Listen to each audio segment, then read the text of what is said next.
아주 먼 옛날 한 여인이 있었다. 그녀는 홍기가 꽉 차 아버지가 정해준 남자와 결혼했고 시집 와서는 살림과 내조를 잘해 집안에는 항상 웃음이 끊이질 않았다. 하지만 그것도 잠시. 느닷없이 남편이 이를 모를 병에 걸리고 말았다. 그래서 남편은 일도 하지 못하고 매일같이 집에서 누워만 있었다. 부인은 어쩔 수 없이 남편의 약값을 벌기 위해 밖에서 여러 가지 일을 했다. 하지만 약이 워낙 비싼지라 그녀의 노력에도 불구하고 가세는 점점 기울기 시작했고 결국 집을 팔고 거리로 나앉게 되었다.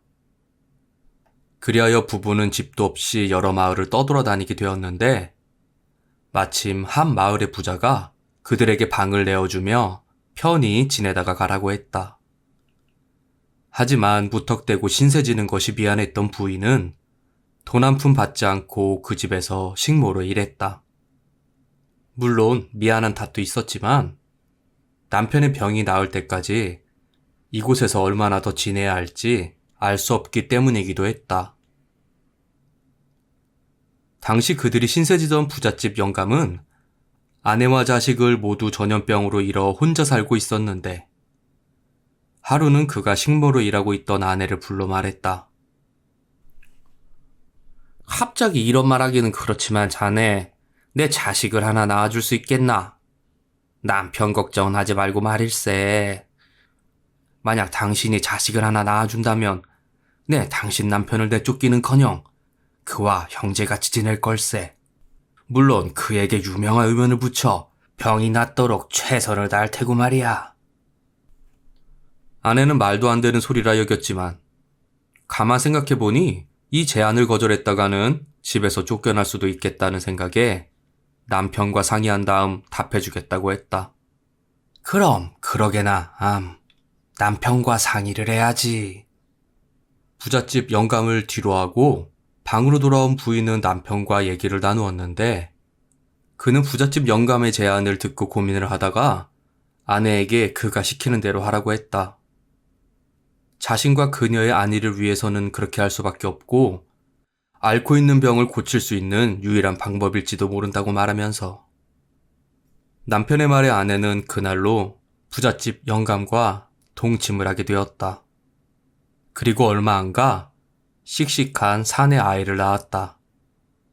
부자는 그토록 바라던 자식, 그것도 아들을 얻자 무척이나 기뻐하며 두 부부를 얼싸안고 연신 고맙다고 말했다.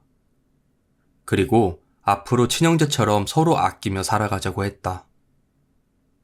또한 약속대로 남편에게 마을에서 제일 유명한 의원을 붙여주었고 남편은 몇 달이 지나 병이 완치되어 마음껏 걸어다닐 수 있게 되었다.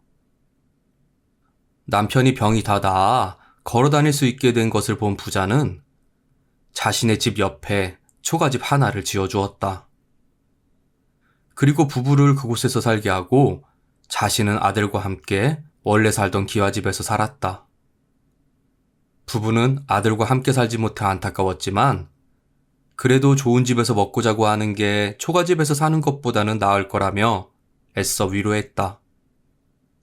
그렇게 시간이 흐르고 친형제처럼 지내자는 약속과는 다르게 부자와 부부의 사이는 점점 틀어져만 갔다. 부자의 관심과 사랑은 온통 아들에게만 쏠려 있었고 형제같이 지내자던 부부를 점점 무시하고 하인처럼 대하기 시작했다.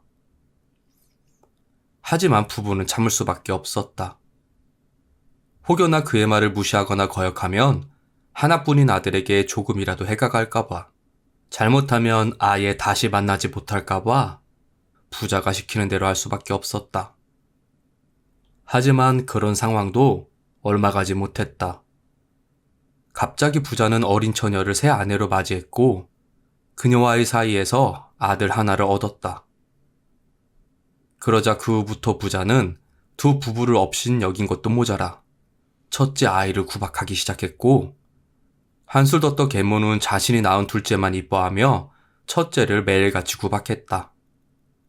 아우 이놈의 새끼 진짜 이거 형이 돼가지고 완전 개판이야 개판. 대체 어미가 누구길래 이렇게 아나무인으로 구느냐? 아유, 속 터져, 내 진짜. 어느 날, 우연히 아들이 계모에게 무시당하는 것을 본 부부는 더 이상 참을 수 없다고 생각했다. 아니, 참으면 안 된다고 생각했다. 자신들이 무시당하는 것은 참을 수 있었지만 아들이 배다른 자식이라며 무시, 구박당하는 것을 차마 눈뜨고 볼 수는 없었다. 그리하여 그들은 칠흑같이 어두운 밤, 모든 것을 뒤로하고 아들과 함께 야반 도주를 하였다. 부자가 마련해준 초가집, 집안 살림은 모두 놔두고 겨우 돈 몇 푼과 다를 대로 다른 옷까지만 챙겨 나왔다. 그렇게 부잣집을 빠져나와 하염없이 걷던 그들은 살기 좋은 마을을 하나 발견했고 그곳에 움막을 지어 새로운 삶을 시작했다. 물론 가진 것이 없었던 세 식구는 굶기를 밥 먹듯 했으나 그럼에도 불구하고 움막 안의 웃음은 끊이지 않았다. 남의 눈치를 보고 살지 않으니 그렇게 행복할 수가 없었다. 그렇게 세 식구는 서로를 의지하며 아무것도 없는 움막 생활을 버텨나갔다. 몇 해가 흘렀다. 셋이서 열심히 일한 덕분인지 아무것도 없던 움막 생활은 청산하고 마침내 새 초가집으로 거처를 옮기게 되었다. 그리고 또 몇 해가 지나 어느덧 장가갈 나이가 된 아들은 마을에서 착하고 참한 처녀를 소개받아 결혼하게 되었다.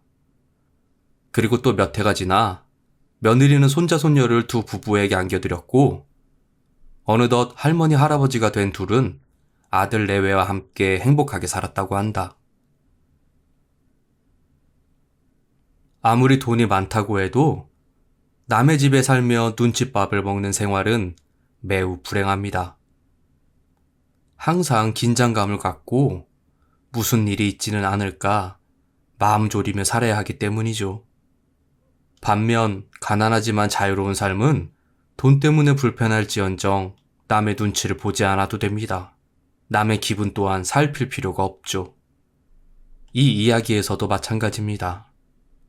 비록 부자 영감이 약속을 어기기는 했지만 그들은 그냥 그 집에서 참고 버텼다면 힘들게 일을 하지 않아도 됐고 거지 같은 움막집보다 훨씬 더 좋은 초가집에서 살 수 있었죠. 물론 아들 또한 배다른 자식이기는 하나 서당에 다니면서 많은 것을 배울 수 있었을 것입니다. 하지만 그들은 안락한 삶을 버리고 자신들의 자유를 위해 가난하고 보다 험난한 삶을 택했습니다. 그리고 마침내 진정한 자유를 찾았고 거기서 행복을 얻었죠. 자유가 없이는 행복이 있을 수 없습니다. 이상 달빛 이야기였습니다. 항상 행복하세요. 감사합니다.